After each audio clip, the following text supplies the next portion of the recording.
everyone, welcome back and thanks for joining me. I'm your host Sherry and you are listening to From the Dark Side. Today we have a case out of Daytona Beach, Florida. A 19-year-old man disappears one morning. Little by little, clues begin to reveal themselves, and we do have an outcome in this case. We have the beginning of the story and we have the end of the story. It's what's in between those two periods that is the mystery. My sources are listed in the description area. This is episode 114, The Case of Tim Molnar. This story took place in 1984. Let's rewind a moment and head back to that period of time. The Soviet Union boycotted the Summer Olympics. The Chicago White Sox and the Milwaukee Brewers played a 25-inning game that lasted over 8 hours. The game Tetris was released on the Commodore 64. Alex Trebek made his debut on Jeopardy! Ghostbusters struck box office gold. Eddie Murphy was one of the biggest young actors in Hollywood. And lastly, the world lost Marvin Gaye. He was shot and killed by his own father. Timothy Molnar was born May 24, 1984. He was born in Los Angeles, but his family moved across the country to Daytona Beach, Florida, a few years prior to this story. His parents are Michael and Helen. He has a 14-year-old brother named Frank and a sister named Michelle. He also had another brother, but he died during infancy. Tim is a 19-year-old aviation student, and the family is still living in Daytona Beach, Florida. Tim is studying aeronautical mechanics at Embry-Riddle Aeronautical University in Daytona Beach. This school is still around today, 40 years later. There isn't a whole lot known about Tim's background. He seemed like a completely typical 19-year-old boy. He drove a 1969 Dodge Dart. I can't find much else. It doesn't help that there's a famous race car driver with the same name, Tim Molnar, so trying to find out info about our Tim in this story was difficult. We do know a little bit about him from his family. They say Tim is quiet and sensitive. He's on the dean's list at school, meaning he has straight A's. He wasn't a partier or a troublemaker. This aviation school Tim attends isn't too far from Tim's house. It's in Daytona Beach, and Tim lives with his family in Daytona Beach, so I imagine no more than a 20-minute drive tops. On the morning of January 24th, 1984, Tim is getting ready for class. But before he goes there, he's got to drop his younger brother off at middle school. He returns back to the house because he forgot to grab his bicycle, which he puts in the trunk of his Dodge Dart. I'm not sure why he had to bring his bicycle with him since he had his car, but for whatever reason, he goes back home and grabs his bike. His mom saw his car leaving through the window, driving off down the street. Tim never arrives at class that morning, and the professor marks him absent. Later that evening at the family's home, Tim never returns home. The family grows concerned as the hours pass. Tim should have been home from his classes by now. Tim was known to be punctual and came home every day at the same time. They asked their younger son Frank about Tim that morning. He says Tim dropped him off at school and that was that. There wasn't anything major happening, just a normal morning. But Frank does say that he noticed a difference in Tim leading up to that day. He seemed like something was bothering him, but he wouldn't say what it was. The good news is that Tim has his car, so it's easier to spot than a person. A search around town takes place and no one sees his car or any sign of him anywhere. The next night, the family receives a phone call.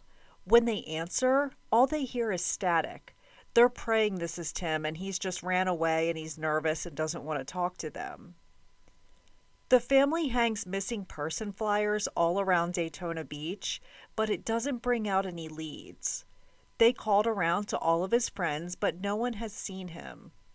Hope is fading as the days pass. As you all know, the first 48 hours after a person disappears are the most critical. Most times the case solves itself and the person is found, but in the first 48 hours, people have fresh memories. Frank is able to verify what Tim was wearing that morning. If you asked him a week later, he may not have remembered. Another reason the first 48 hours are the most important is because the person could be in grave danger. They could need medical attention, and each hour that ticks by puts them further and further into the danger zone. Many times, police will take notes from talking with the family and say, call us back if he doesn't return in a few days. They may be thinking this is just a young guy who wants to get away from his parents for a while. It's still good to report a person missing right away. If they do turn up, you just call back and say he's found. Case closed, and there's no need to investigate any further. I should clarify I'm talking about missing adults. Missing children are a whole different situation. A child under 18 will be investigated immediately, and police will pull out every resource they have. There'll be community alerts and things like that. With Tim, he's 19, so he's considered a legal adult. They don't want to use all their resources on a 19-year-old who may have just taken off for a few days. In Tim's case, we don't have the investigator side of his story. There aren't news videos and press conferences and things like we would see today. All we have are the story told by Tim's family and friends that have been retold throughout the last 40 years. Tim's family believes he just ran away. I don't know what he was running from. He seemed to have a normal life and was a smart aviation student, but we don't always know what is going on with someone inside. This was before the days of the internet, so he doesn't have a cell phone. He doesn't have an internet friend who lives somewhere across the country he's taking off to go see.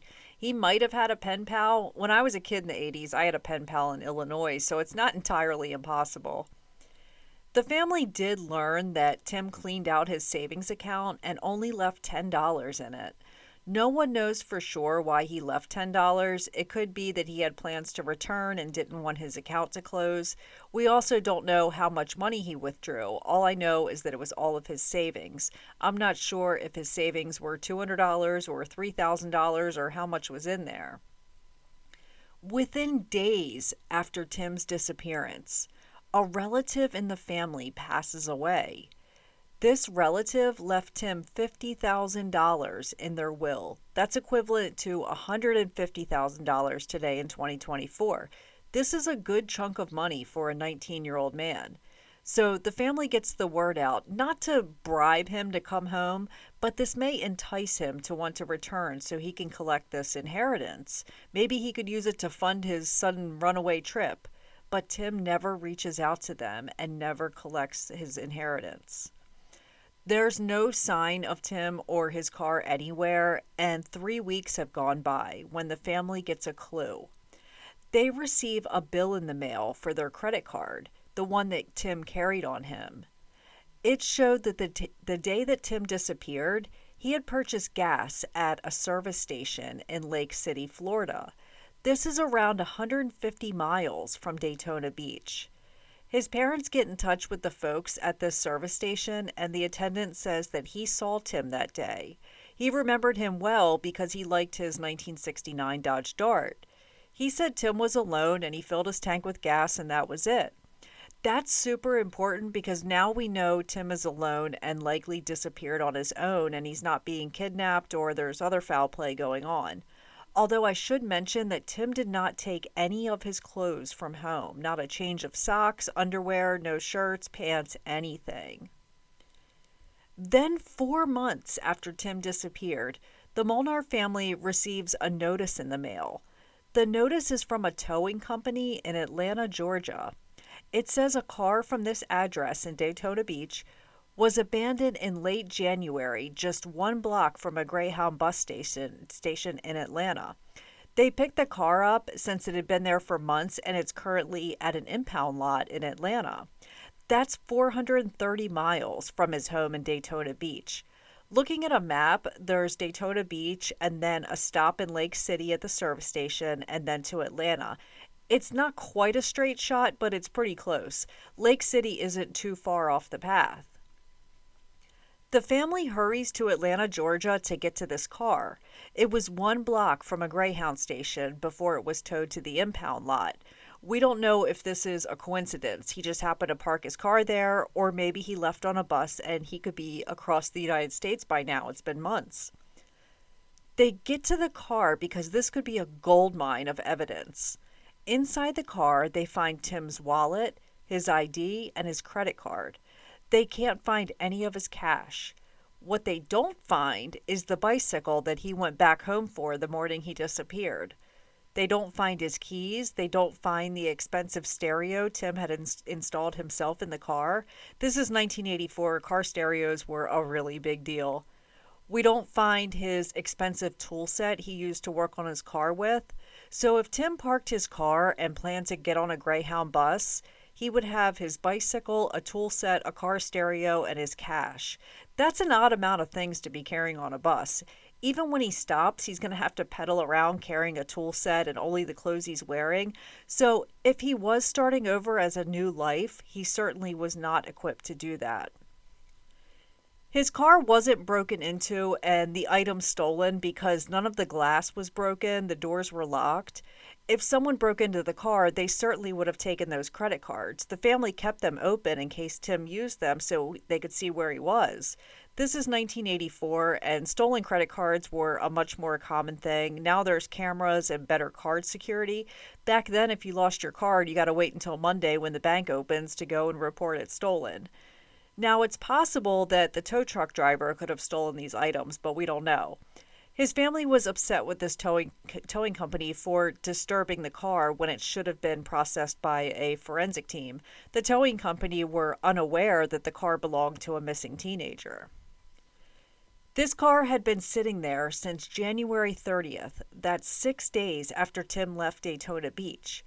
I wonder if he did take off on a Greyhound bus, why not sell the car? He could have sold it for a few $1,000s and had more money to fund his trip. Tim's family and friends were shocked that he left his car behind. He loved that car and was known to take really good care of it. This discovery of his car 4 months after he disappeared doesn't bring his family any kind of closure. They figure he ran away, but they just want to know that he's safe and okay. Just one phone call and they'd be able to sleep peacefully at night. But they never got that. Tim's mother, Helen, told reporter Kathy Kelly for the News Journal back in 1988, "I look at every face in the crowd. It's such a painful thing to have happened. That is heartbreaking." In 1995, this is 11 years since the day Tim took off in his car and never returned. Unsolved Mysteries ran his story. I was so excited to learn it was the same episode as Philip Taylor Kramer. You guys remember when I covered the missing rock star a couple years ago during our episode 33? So Unsolved Mysteries with Robert Stack ran Tim's story, and God, do I miss Robert Stack. I don't think much came out of it, but a year later, in 1996, the episode re-aired. A man 1,200 miles away in Wisconsin named Stephen Cole was watching the program that night and has an oh my God moment. He called the number at the end, and boy did he ever have a story to tell. Stephen calls in and says, "You guys described what Tim was wearing the day he disappeared? Well, 10 years ago, back in 1986, I was in a pine tree plantation in Neosho, Wisconsin, and I found a dead body frozen inside a block of ice. The body was a young man who was wearing those exact same clothes you described." Now, I couldn't tell you what the cashier at the grocery store was wearing yesterday when I was shopping, but if you ever found a dead body in a block of ice, you'd be sure to remember exactly what you saw. Which is why Stephen Cole's story seems credible. But he's 1,200 miles away. It seems very strange, the entire thing. Stephen Cole reported his findings to the police in 1986, right after he found the body. The body was in a block of ice. I don't believe it was a solid rectangular shape of ice like it was done on purpose, but rather it had been there and cycles of rain had built around it and frozen. The body is collected, and for the last 10 years, the body has been in possession of the state of Wisconsin as an unidentified John Doe. It didn't match any missing person cases in their area. Stephen Cole gets in touch with the medical examiner in Waukesha County, Wisconsin. The medical examiner reaches out to Tim's family and says, "We have a body that's been here for 10 years, and it matches the description of your missing son." The medical examiner tells them that with the body, there was a set of keys that were found. Tim's mom knows that Tim had his house key on this key ring. She never changed the locks in case Tim were to come home. So she sends the medical examiner a copy of her house key, and it was a perfect match. A DNA test was then conducted, and sure enough, it was a match to Tim Molnar. This was their 19-year-old son. So to recap, Tim leaves for class one morning, drops his brother off at school, goes back home, gets his bike, puts it in the car, and is never seen again. We know he stopped for gas 150 miles away the day he disappeared. We know he left his car in Atlanta near a bus station 6 days after he disappeared. 12 years after he disappeared, a man identifies him on Unsolved Mysteries and says, "I found a dead body in a pine plantation 10 years ago, back in 1986, and the clothes match the ones you described." This body is 1,200 miles away from Daytona Beach, where Tim is from. His key matched the family home, and a DNA test concluded that this unidentified John Doe was Tim Molnar. As I said in the beginning, we have the beginning of this mystery. We know Tim took off. We have the end. We have a body that was found. What we don't know is what happened in between. We are left to fill in the blanks with our own speculations of what happened. Wisconsin is way different than Daytona Beach, Florida. The weather, the atmosphere, the people, everything is so different. Why would Tim suddenly decide he didn't want to go to class and instead drive to Atlanta, possibly take a Greyhound bus to Wisconsin, if that's even what happened? Everyone is probably thinking, God, Sherry, gets at the cause of death already. What did the autopsy determine? How did Tim die? You're going to hate this. His cause of death was undetermined. All they have to report is that there was not any noticeable trauma. There were no bruises or any injuries. The fact that he was in a block of ice likely helped preserve his body.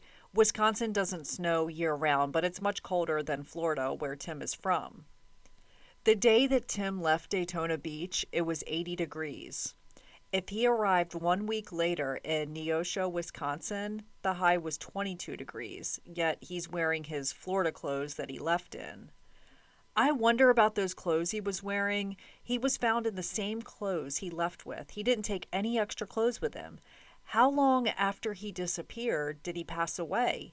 If we knew more about the condition of his body, that would tell us a lot, or if he had aged. His body was found 2 years after he disappeared. It's hard to imagine that he would be wearing the same clothes for 2 years straight. Most think he died shortly after he disappeared. As well, did he die in this pine tree forest, or was his body taken there? Remember, we only have one conclusive sight of him alive, and that was at the service station 150 miles from his house, where he filled his car up with gas. Tim's body was flown back to Daytona Beach, Florida, where his family was finally able to hold a funeral for him 12 years after he disappeared, and they were able to give him a proper burial. Let's get into the theories. Remember, all we can do is speculate and assume what happened in between the time he left Daytona Beach and when his body was found 1,200 miles away. We don't have anything solid. I will add that I don't think he died of health complications or anything like that. He was a healthy 19-year-old. There's the suicide theory. If he committed suicide, it would be strange to go on this elaborate adventure. Suicidal people most times want to be found. They want to be left somewhere where someone will notice them. I remember a couple years back, there was a car sitting in the parking lot at Walmart, and the car was parked towards the end of the parking lot, but out in the open. The car sat there for 3 weeks before someone finally decided to go look in the car, and inside they found the body of a woman who had taken her life. The security camera showed her car pulling in, driving around the parking lot. She got out of the driver's seat and climbed into the back seat. She lay deceased in the car for 3 weeks before someone found her. Anyway, what I'm getting at is that she wanted to be found, but not right away. She didn't want to be found in front of the store where people are walking by. She parked her car away from all the others, but it was still visible. So if Tim took his life, why go through all of this? Tim's parents say he was not depressed. We don't always know what's going on with someone, though. Remember, his brother Frank told Unsolved Mysteries that he noticed a difference in Tim leading up to his disappearance, but Tim wouldn't talk about it. But Frank noticed he seemed off. Next is the foul play theory. The gas station attendant in Lake City said Tim was alone, so if he met someone on his trip, it was after this. His family says he didn't have any connections to Georgia or Wisconsin. You wonder if Tim met someone along the way and then this person turned on him. Without the cause of death, we don't know if this was a murder. But remember, the medical examiner said there were no obvious signs of trauma to his body. If he was killed, was he poisoned or smothered or killed some other way where it wouldn't show any bruises or abrasions? I also wonder if he froze to death. If he's wearing the same clothes he left sunny 80-degree Florida in, and then he's found outdoors in 22-degree Wisconsin. As soon as I heard Wisconsin and the 1980s, my little light bulb went off because I immediately thought of Jeffrey Dahmer. Where Tim was found was only about an hour from Milwaukee, which is Dahmer's territory.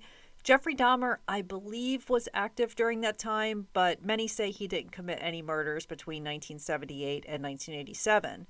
Don't quote me on that because he could have victims that we don't know about.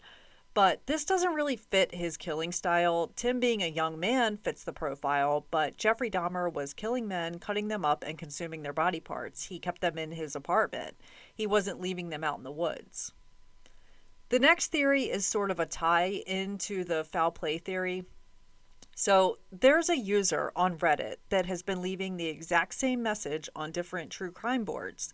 He says that he has information on what happened to Tim Molnar. As a disclaimer, not everything you read on the internet is true. This is a person with a keyboard and internet access.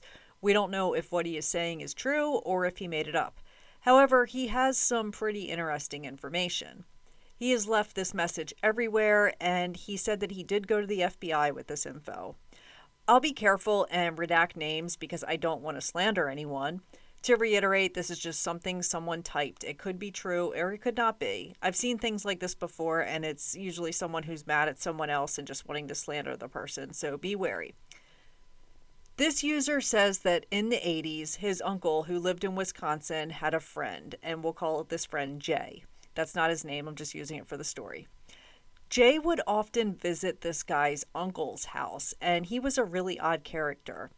The first time this user met him, he thought something was off about him. He put off bad vibes. Jay would often show up to the house uninvited and just walk around scoping out things on the land. This property was where Tim's body was found. Jay allegedly lived in a shack and would survive off illegally killing animals in the woods. But for some reason, Jay owned a small airplane and would commute back and forth between Wisconsin and Florida. A lot of young men would stay at Jay's shack and then they'd leave. It was like a rotating door of young men passing through town. This user goes on to say, and I'll read verbatim here but omit the name of the person he's talking about. He says, even though Tim Molnar was technically of age, the fact that he was from Florida, where Jay would often be, and then found less than a mile away from where he would spend a lot of his time, and for Jay to be arrested in 2001 for sexual assault of a child seems too odd to be a coincidence. Stephen Call, who found Tim's body, lived across the street from my aunt and uncle's house. His family has been their neighbors for many years. The fact that Jay would spend a lot of his time showing up to my family's property uninvited across the street from the man who found Tim's body also seems too odd to be a coincidence. I will say back in 2019, my brother and I put all this information on the internet. We posted on Unsolved Mysteries, My Favorite Murder, and other Reddit pages.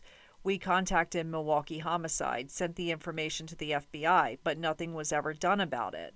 End quote. So this user says that his family member always felt that Jay had something to do with Tim's death, but he never went to law enforcement about it, possibly because of the guilt he felt for being Jay's friend. But this user learned of it and went to police and the FBI and put this info out all over Reddit.